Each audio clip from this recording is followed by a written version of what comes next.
Am I the a-hole for telling my brother and his wife that I will be suing them for selling the nursery I gave them?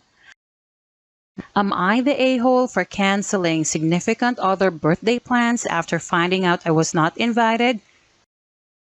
Am I the a-hole after no longer allowing my mother-in-law's friend to babysit my children after she started calling them her babies?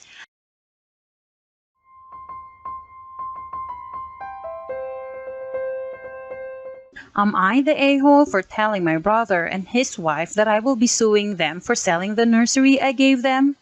I, 36 female, lost my 3-year-old son from a chronic condition that he was born with.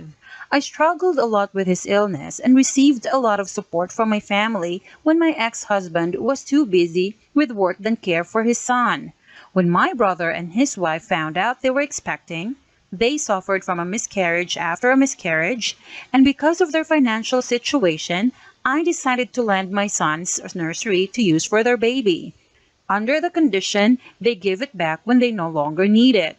It's an expensive nursery, and the process of shipping, I live in another country, took me time and money, and of course, not to mention its sentimental value.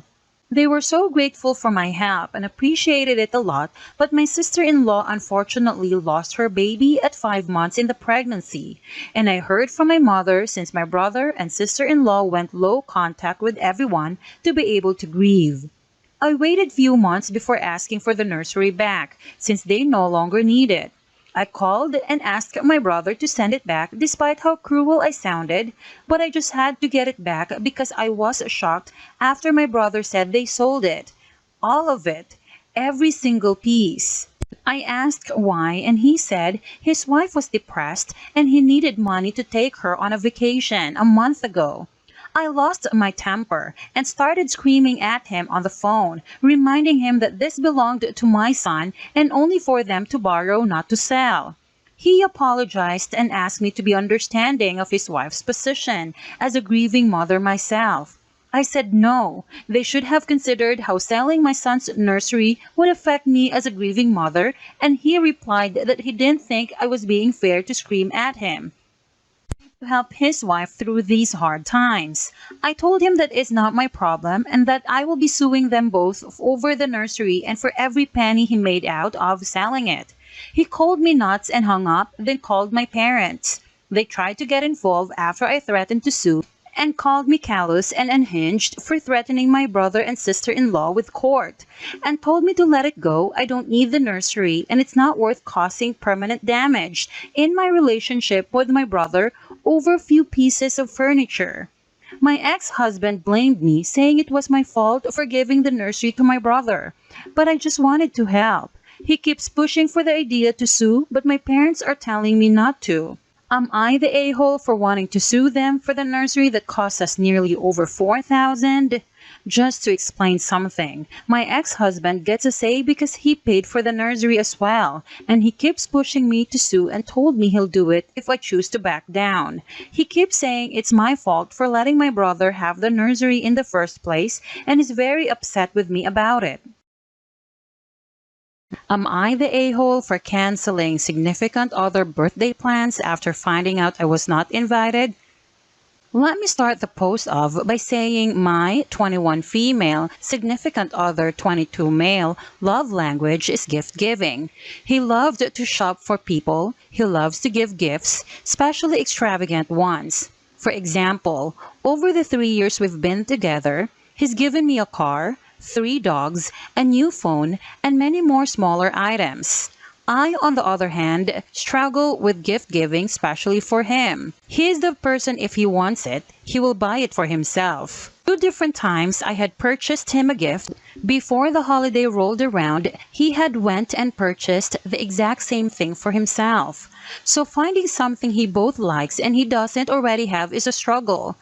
This year, I decided I would go above and beyond. I set aside a couple of $1,000s, a lot for me, not so much for him, to make sure I can get him extravagant gifts. This year, he discussed with me he wanted to go to Puerto Rico. Immediately I found a 4-bedroom house, more than enough room for his friends, him and I. I also booked a yacht for us to spend the day on. That ended up being more than I set aside for, but I booked the yacht anyways since he always goes above and beyond for me, and I wanted him to have a great birthday. Well, tonight, I asked him if I should purchase his gifts here and travel with them, or if I should go shopping in Puerto Rico. He tells me I was not coming. Note, earlier this week he discussed us going to Puerto Rico. Also discussed how his friend, no named, would be traveling with us on this trip. So he immediately sensed my confusion. He quickly started backtracking and told me I would be coming just at the end of the week, missing his birthday. My feelings were hurt at first. To think the person I wanted to spend my birthdays with doesn't want to spend theirs with me hit a little different. My feelings soon changed as I realized this also meant I would miss out on the yacht I went over budget on. Immediately, I went to cancel the yacht, trying to get some form of payment back since it had already been 24 hours since booking. The yacht was a surprise, so it was never mentioned, but after canceling it and getting partial refund, I told him what I had planned. I also told him since I would have to wait 5 days after his birthday to even see him, his gifts would not be as extravagant, and I would not have things like a cake decorations or anything set up for him. He told me I was the a-hole. The yacht was for him and not me, so regardless if I attended, I should have left the reservation in place. He also tells me his gifts should not change since he will see me after his birthday. I disagree. I can't imagine spending $1,000 of dollars on gifts for someone just to give it to them a week after their birthday. I also cannot imagine spending over $1,000 on a yacht that I will never see. Am I the a-hole for canceling my plans for significant other birthday after finding out I am not invited? Am I the a-hole after no longer allowing my mother-in-law's friend to babysit my children after she started calling them her babies? I, 26 female, am the mother of 2 kids, 4 female and 3 male. My husband, 27 male, and I both work office jobs. Due to this, we need someone to watch the kids while we aren't home. We mostly had babysitters, but a few months back, my mother-in-law, 48 female, suggested that her friend could watch them for free. I told her it wasn't necessary since we could afford a babysitter just fine, but she insisted. I didn't really see any harm in it after she kept asking, so I gave in, and her friend, 45 female, started babysitting our kids. Everything was perfect for the first few months. She was always on time and always fed my kids and put them to bed at the time I suggested. My kids seemed to really like her, but about a few weeks ago, my oldest came to me and asked me if I was their real mommy. I was confused and asked her what she meant.